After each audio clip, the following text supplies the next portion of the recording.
ny mofinaina isan'andro atolotry ny mpitandrina rakotina valina maoly.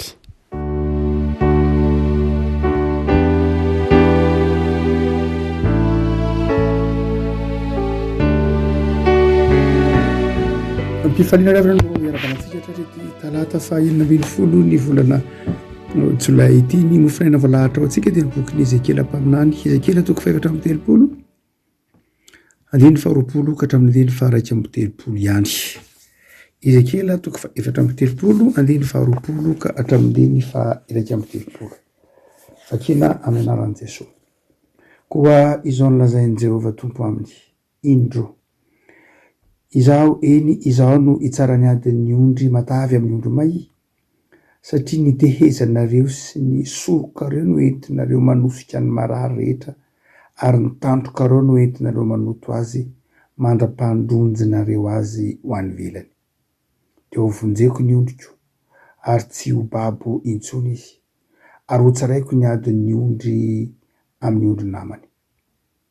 Ary ananganampy andry ondry iray ho azy aho, izy no iandry azy, dia Davida mpanompoko, ka izy no hitondra azy sy ho mpiandry azy, ary izaho Jehova no Andriamaniny. Ary Davida dia mpanompoko no ho mpanapaka eo aminy. Izaho Jehova no miteny izany. Ary anao fanekem-pihavanana aminy aho, ka ampiala ny biby masika tsy eo amin'ny tany intsony. Dia andro fahizay izy na dia any anefitra aza, sady atory na dia any anaty ala aza. Ary izy sy ny manodidina ny avonako dia ataoko fitahiana, ary ampilatsaka ranonorana amin'ny fotoany, dia ranonoram-pitahiana mivatravatra. Ary amony azo any an-tsaha, sady ahavokatra ny tany, ary andro fahizay amin'ny tany izy, ka dia ho fantany fahaizahon'i Jehova. Raha ho tapahiko ny ziogany, ary ho vonjeko amin'ny tanany mpampanompo azy izy. Ary tsy ho babon'ny jentilisa na ho rembin'ny bibidia intsony izy, fa andro fahizay ary tsy hisy anaitaitra azy. Ary ampaniry voly ho laza ho azy, ka tsy ho ritry ny sary amin'ny tany intsony izy, na hitondra ny latsan'ny jentilisa intsony, ka dia ho fantany fa izahon Jehova Andriamanina no momba azy, ary izy taranak'Israely no oloko ho Jehova tompo. Ary ny aminareo ondriko, ondry fiandriko, olona ianareo, ary izaho n'Andriamanitrareo ho Jehova tompo. Ray masino manamasinana ny fahamarinana ny teninao no fahamarinana. Amen.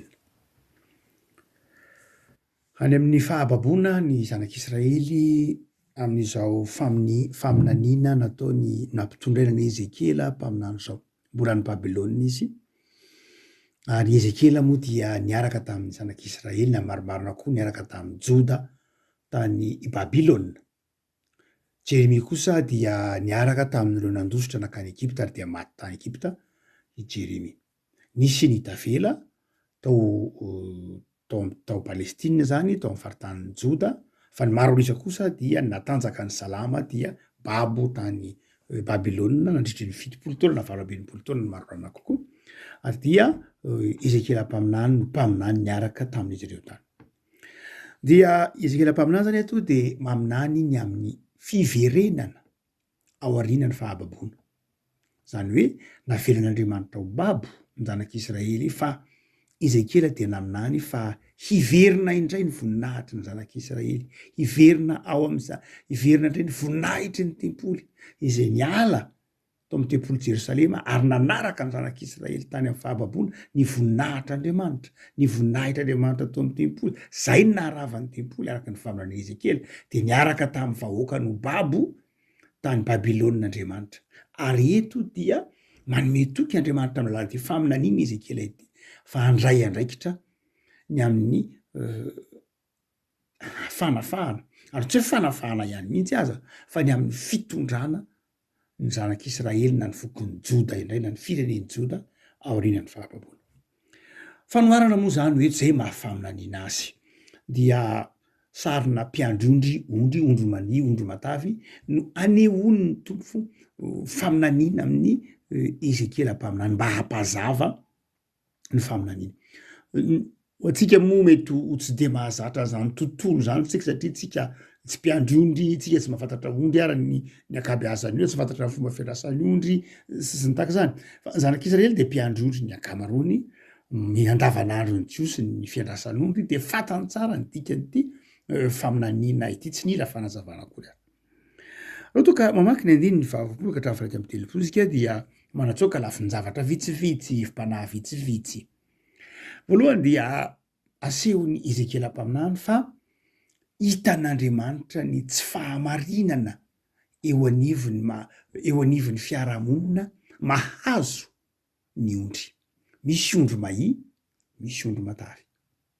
Zay tsy de tokony hitranga loatra zany elanelana izany eo amin'ny ondry satria vala iray ihany misy azy, mpiandry iray ihany misy azy, sakafo iray ihany misy azy. Tsy de mipetraka loatra ny elanelana misy eo amin'ny hoe ondry mahi sy ny ondry matavy. Saingy zao hafakely ity ondry zay hitan'ny Ezekela mpaminany ao anatin'ny faminanina ity fa misy ondry mahi ary misy ondry matavy. Hafakely amin'ny lafiny koa manao hoe mifanosika reto ondry reto.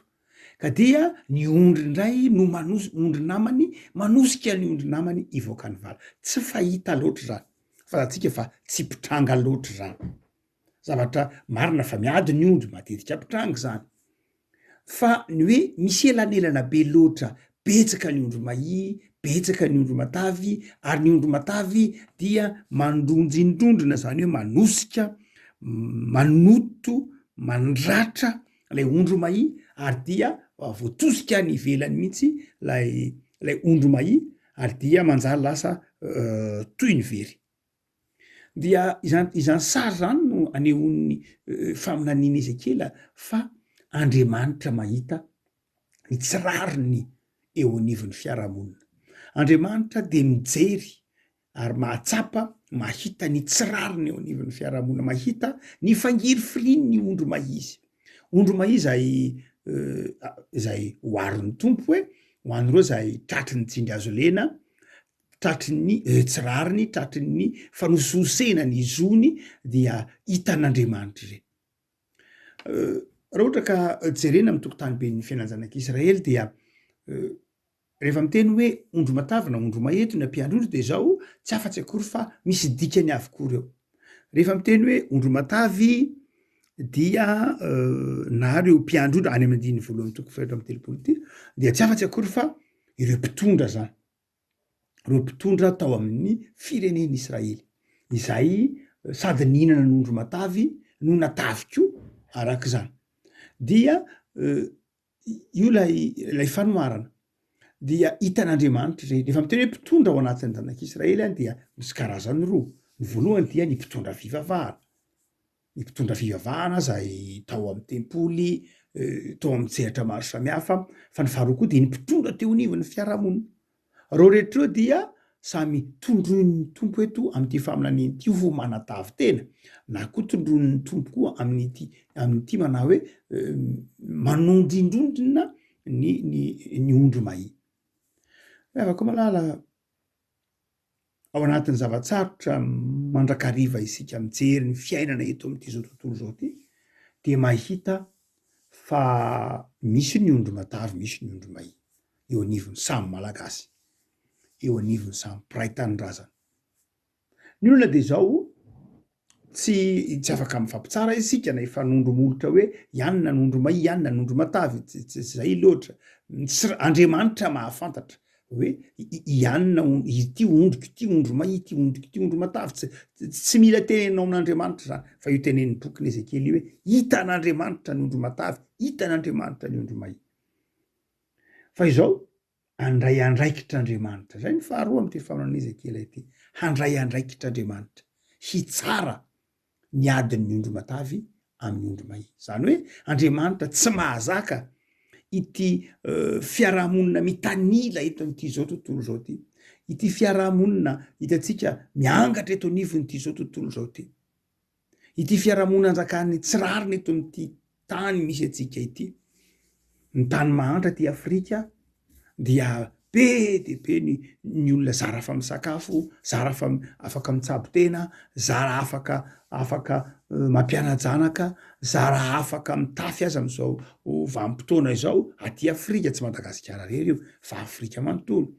Any amin'ny firenena sasany kosa zay tena manao tsindry azo lenany firenena madinika mihitsy, mividy ny vokatra mora, mividy ny renan-kibon'ny tany mora, mividy ny solika mora amin'ny vidy tsy araka ny tokony izy akory aza, mametra ny vola miditra sy ny vola mivoaka amin'ny firenena anankiray, mametra ny hoe ty ihany no azo anampiana, ty ny tsy azo anampiana sy ny sisa rehetra, ny tany matanjaka hitatsika efatra hatraty amin'ny ady lehibe. Faharoza tamin'ny fitsanganana ireo ataotsika hoe mpamatsy vola, fikampanany mpamatsy vola zay fantatry ny maro, ary dia mahatonga ny fahantrana misy amin'ny sehatra maro samihafa ty Afrika, any Azia sy ny toerana maro samihafa, misy tsirariny, misy tena tsirariny ny hoe volamena ny firenena anankiray de vidina mora, ny diamondra ny firenena anankiray vidina mora, ny arenan-kibon'ny tany, ny vato isan-karazany, ny vokatry ny tany, dia tsy le firenena mpamokatra no mamaritra ny vidiny fa ny firenena mividy no mamaritra ny vidiny, satria ny volany ny fidianana azy sy ny sisa rehetra.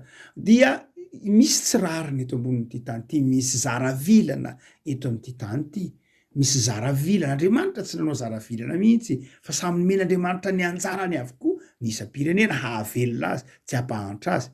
Samy mety ho edena avokoa ny isam-pirenena, tsy hoe any Eropa ihany na any Amerika ihany na any Azia ihany ny edena fa ty Afrika tsy edena, fa mety ho edena avokoa ny toerana misy ny olona rehetra rehefa manjaka ao Andriamanitra, rehefa manjaka ao ny fitantanana araka ny sitrapon'Andriamanitra, miala ny zaravilana, miala ny tsy fahamarinana maro isan-karazany.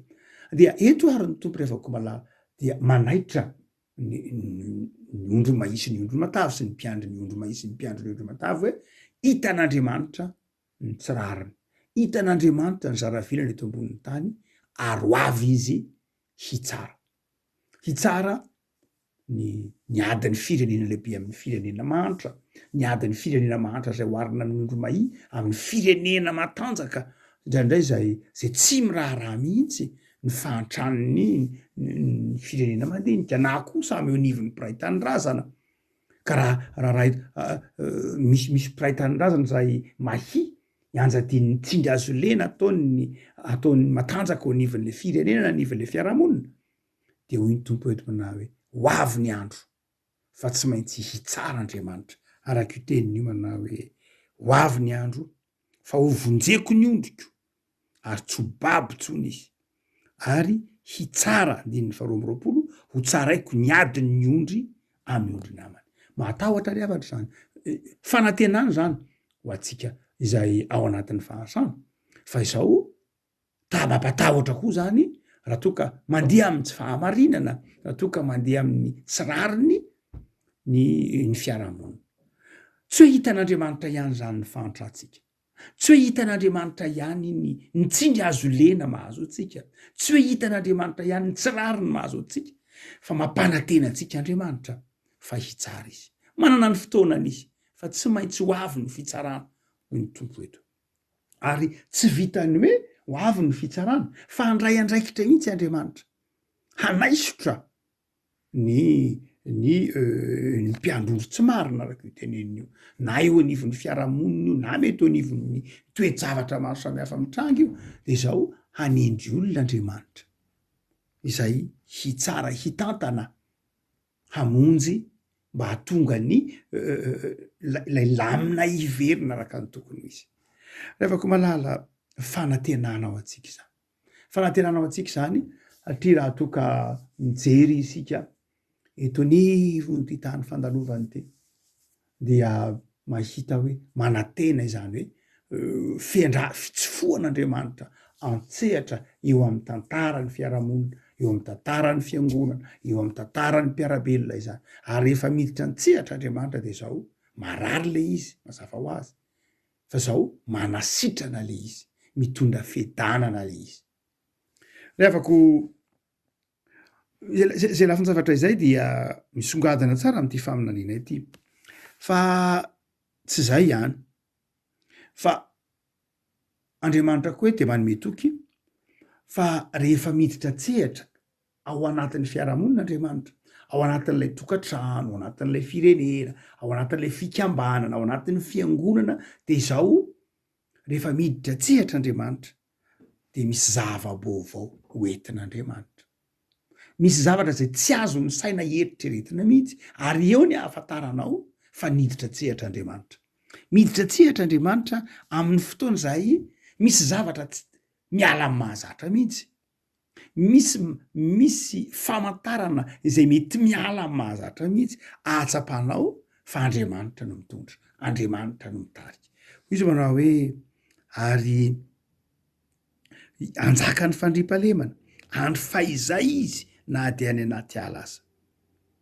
Ary ny biby masika de hiala, zany hoe misy zavatra misy famantarana hamantaranao zany hoe ao amin'ny tokantranonao andriamanitra, na ao amin'ny fianakavianao andriamanitra, na ao am'le fiangonanao andriamanitra, na ao am'le tanindrazanao andriamanitra, na ao am'le fiarahamonina misy anao andriamanitra, de io misy vitsivitsy. Voalohany de zao misy fahatonianao, misy fedananao, misy fifalianao ary ny zava-mampatahotra de miala tsy manatoeranao, ny horohoro sy ny tahotra de tsy manatoeranao fa ny tompo. Zavatra tsy mahazatra zany, tsy mahazatra satria ny fiarahamonina mahazatra dia miorohoro matahotra izy amony atory anaty ala, aiza nisy ondry atory anaty ala, zavatra tsy pitranga mihitsy zany, zavatra tsy fanao zany. Fa zao lasa matory anaty ala lay ondry, zany hoe lasa misy zavatra tsy mahazatra tonga hoentin'lay fitondran'andriamanitra, hoentin'lay fitantanan'andriamanitra. De izy manao hoe zao nge ampilatsaka ranon'orana mivatravatra amin'ny fotoana, ataoko fotoana fitahiana tsy mahazatra aloha any Palestina fatatsika fa tsy hoe oram-be mivatravatra matetika tahaka ny aty amin'ny tany tropikaly, tahaka ny aty Madagasikara ohatra, tsy de matetika pitranga ny any, herinandro vitsivitsy ao anatin'ny taona ihany misy orana raha betsaka aza. Fa eto de manome toko ny tompona hoe dia isy zavatra vaovao, misy zavatra zay tsy ao anatin'ny fieritreretana mihitsy satria rehefa miditra antsehatra andriamanitra ao amin'ny fiainantsika dia manome famantarana izy. Io ihany izy manao hoe ka izao ange hamony azo any an-tsaha, ahavokatra ny tany ary andro fahaizay amin'ny tany izy ka dia ho fantany fahaizany Jehova. Zany hoe ny antony anaovan'andriamanitra zany karazana fahagagana izany, izany famantarana izany dia mba inono ny zanak'Israely fa niditra tsehatra andriamanitra, nitantana, nitondra ny fiainany tokantranony, nitondra ny fiainany isan'andro, nitondra ny fiarahamonina misy azy. Misy teolojiana anankiray antsoina hoe Oscar Kuhlman, indray mandeha mpampianatra teolojia efa any amin'ny taona 50, 80, 70 ano any no nampianatra teolojia any amin'ny taona 80, nampianatra teolojia tany nampianatra ro ray aman-drenitsika teolojia testamenta vaovao, nampianatra ny rozoky ray aman-dreny efa nandao antsika tao amin'ny fampianatra teolojia ny Paris, Montpellier, Strasbourg, raha tsy diso koa aza, Oscar Kuhlman. Oscar Kuhlman de ndray maka nanazava manao hoe isan'ny teolojiana protestanta frantsay nanana zay naizy azy, nampianatra ny Rabe Manaka, ry Pasteur Andriamanjato, ry Ralbera, be de be reo zay zoky ray aman-dreny nianatra tamin'ny teolojiana isan'ny natanjaka teo anivon'ny fiangonana protestanta frantsay ity. Nazava izy ndray maka momba ny fiteny ndray maka, toriteny ndray maka momba ny Jaune toko 2010, lainy hoe ahoana moa ny endriky ny fitezan'Andriamanitra fitezan' Jesoa amin'ny mampiandry azy, amin'ny mampiandry azy. Dia izy manao hoe misy karazany roa ny fomba fitezan'Andriamanitra. Ny fomba fanitsian'Andriamanitra de zao, misy ny fomba fanitsian'Andriamanitra amin'ny alalan'ny kapoka. Hitantsika amin'ilay Salamo 2:20, ny tsorakazonao sy ny tehinao, ireo no mahafatahotra.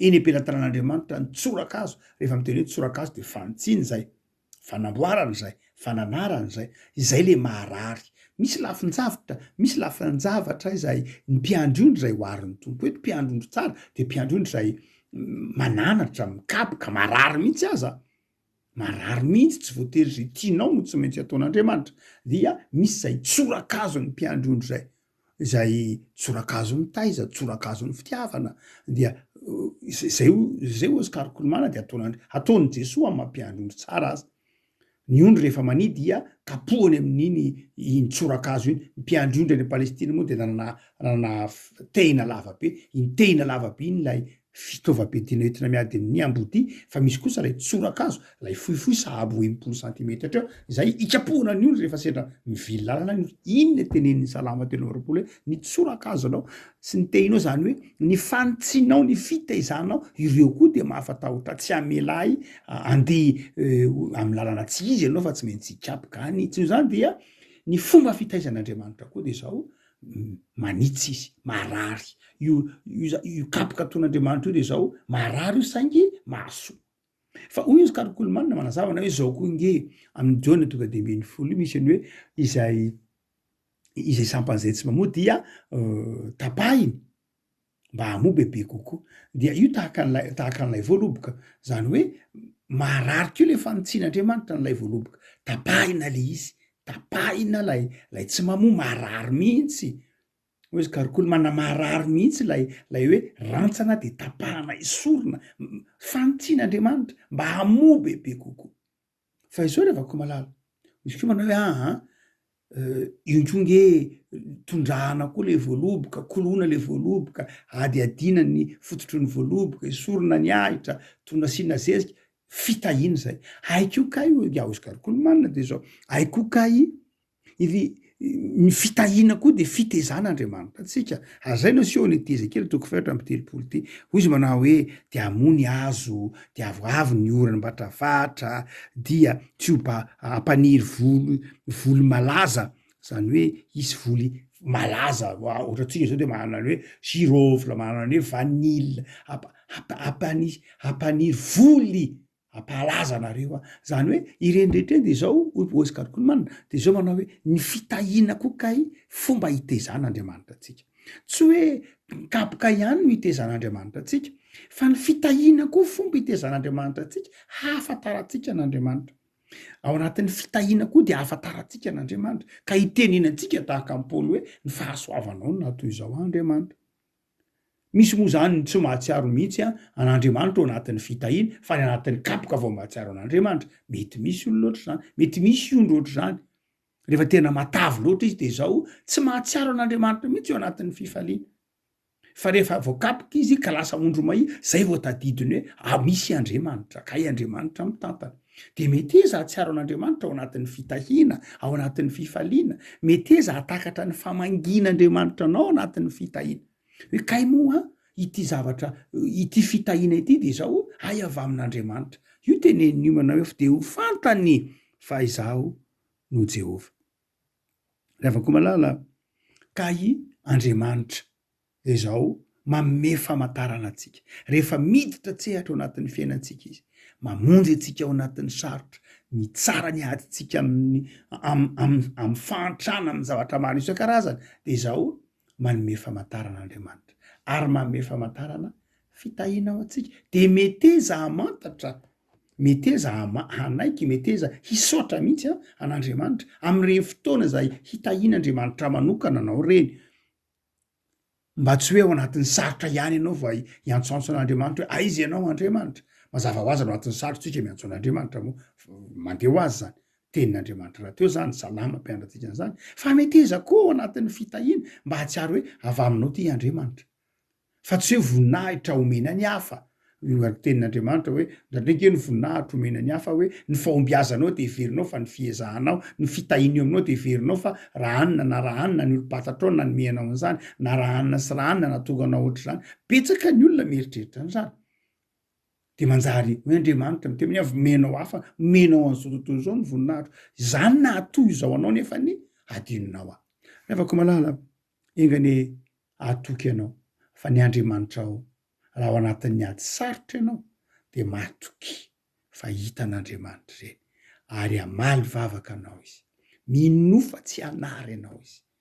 minofa tsy mandainga ny tenin'Andriamanitra fa azony amin'ny tenin'Andriamanitra fa ho avy izy amonjy anasitrana anao fa manana finoana sy faharetana ary fahatokiana azy.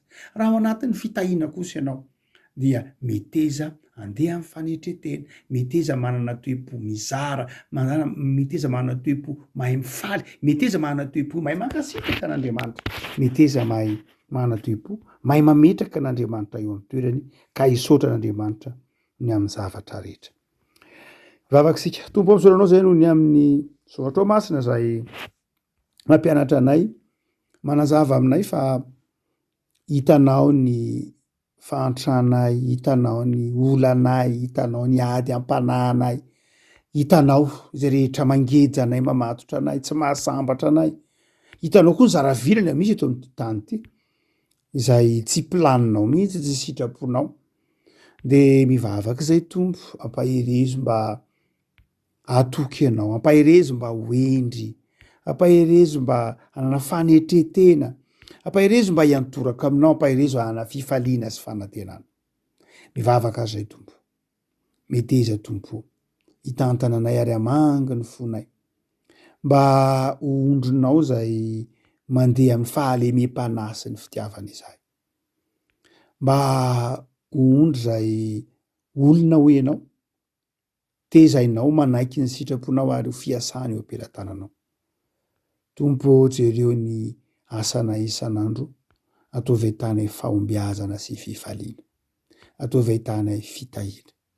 Jereo ny finoana sy ny fanoloran-tenanay, ataovy mitoetra sy miorina ao aminao Andriamanitra. Jereo ny fitezana maro samihafa zay iainanay eo anivon'ny tokantrano, fiarahamonina misy anay, mba ataovy mifanaraka amin'ny sitraponao. Maniry zay Jesosy mba hanana fiadanam-po ka tsy hitebiteby amin'ny fiainana isan'andro.